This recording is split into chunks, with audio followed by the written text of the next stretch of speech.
Ce programme vous est présenté par notre partenaire Bridgestone.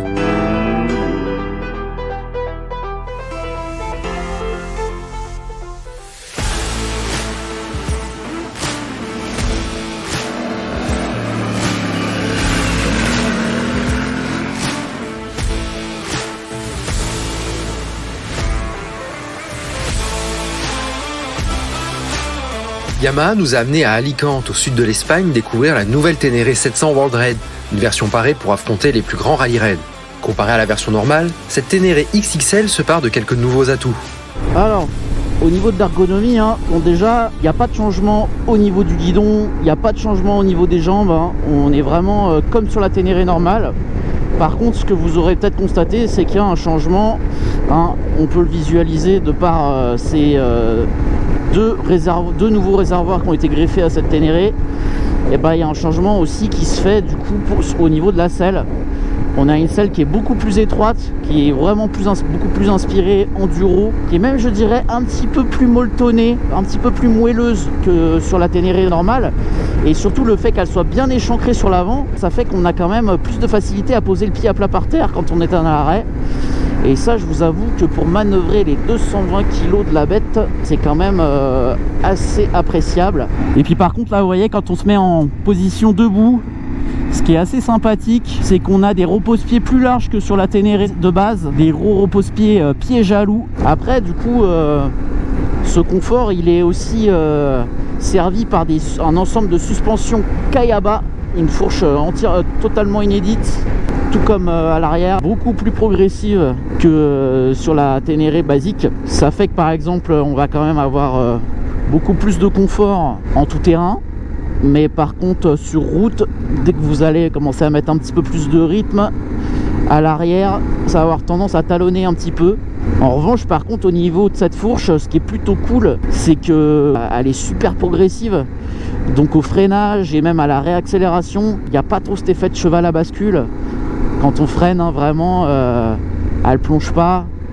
Quand on accélère, elle se relève pas subitement. Bon, après vous me direz, vous avez quand même plus de poids à l'avant de toute manière. D'ailleurs, en parlant de poids à l'avant, je sais, vous aurez certainement aussi remarqué que vous avez ce bel amortisseur de direction Öhlins. Moi, très honnêtement, si vous me demandez la légitimité de ce bel amortisseur de direction, je vous dirais que je ne la connais pas, parce que honnêtement, pour pouvoir ressentir les bénéfices de cet amortisseur de direction, il va vraiment falloir mettre du gros gaz dans les dunes de sable.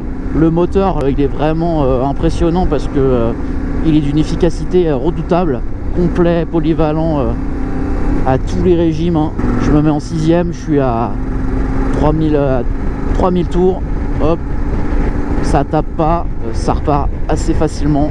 Pas de meilleur moteur à greffer dans une moto tout-terrain comme celle de la Ténéré. Il offre des super bonnes reprises, ça tire long, vraiment rien à redire à ce moteur.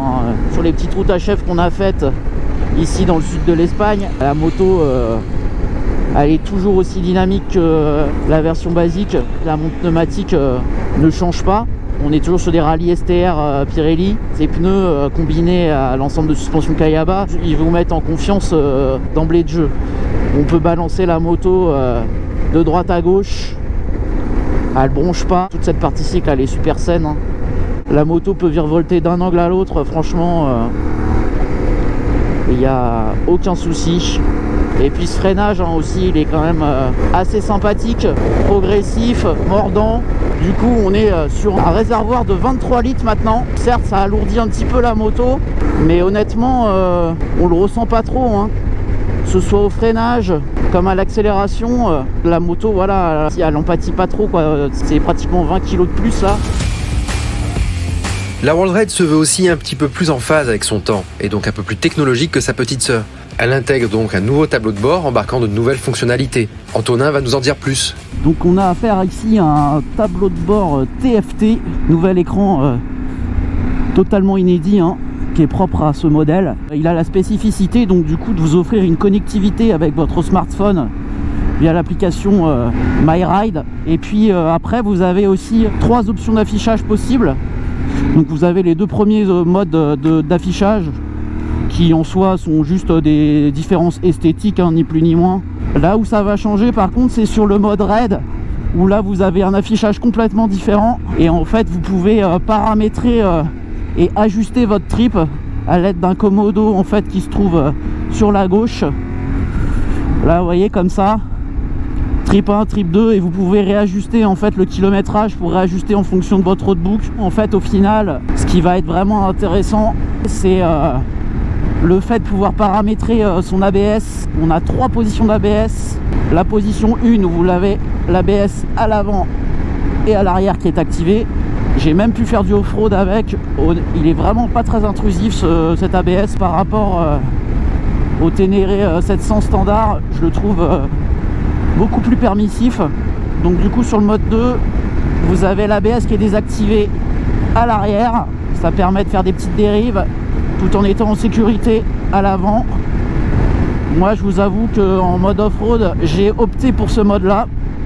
Il est assez sympa. Si vous êtes un petit peu plus fougueux, vous avez le mode 3 où vous pouvez désactiver l'ABS à l'avant et à l'arrière.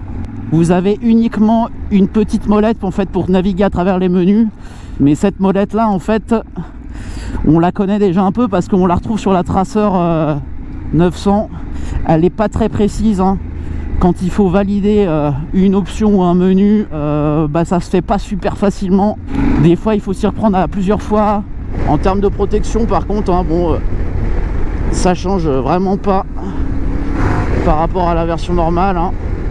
On est quand même assez exposé au vent. Pourtant moi je suis pas très grand. On a toujours du coup les pare-mains qui sont similaires à la Ténéré basique. Donc c'est des petits pare-mains plastiques. Ça aurait été sympa d'avoir des vrais pare-mains dignes de ce nom sur une édition comme la World Raid, c'est-à-dire des pare-mains avec un petit renfort en acier. Est-ce que ça vaut le coup d'investir dans une Ténéré 700 World Raid à la place d'une Ténéré 700 basique? J'ai envie de dire que c'est vraiment si vous avez envie de pousser la notion d'aventure encore plus loin hein. Vraiment c'est ça qu'Yamaha a voulu viser, même si bien évidemment hein, avec une World Raid rien ne vous empêche de faire du commuting comme vous pourriez le faire sur une 700 Ténéré basique. Mais bon vous savez comme dit le dicton hein, qui peut le plus peut le moins. C'est vraiment une moto si vous voulez comment dire qui est rally oriented si je puis m'exprimer ainsi. Il est vrai que c'est quelque peu difficile de faire valoir le statut nouveauté majeure à cette Ténéré World Raid. Il s'agit plus d'une version accessoirisée de la Ténéré basique destinée à un public averti que d'une nouvelle moto à part entière. En termes de tarifs, avec ses 12 999 €, elle se voudrait en phase avec des concurrentes telles que la F850 GS à 12 750 € ou encore l'Aprilia Touareg à 11 999 €. Technologiquement plus simpliste que ces dernières, la World Raid pourra au moins se targuer d'avoir la plus grande autonomie du segment Tri Midsize.